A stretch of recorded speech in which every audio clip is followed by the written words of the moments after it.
The title, Silent Partner, is taken from Caterina Roma, who wrote about El arte del vacío at la Galería Artur Romón in Barcelona.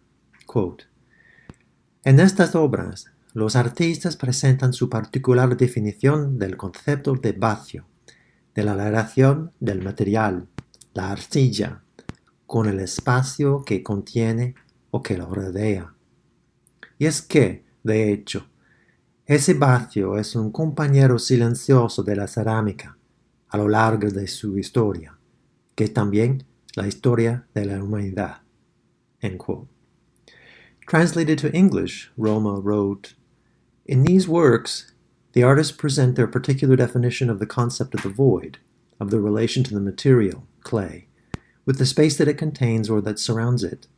And it's that, in fact, this void is a silent partner of ceramics throughout its history and human history. End quote.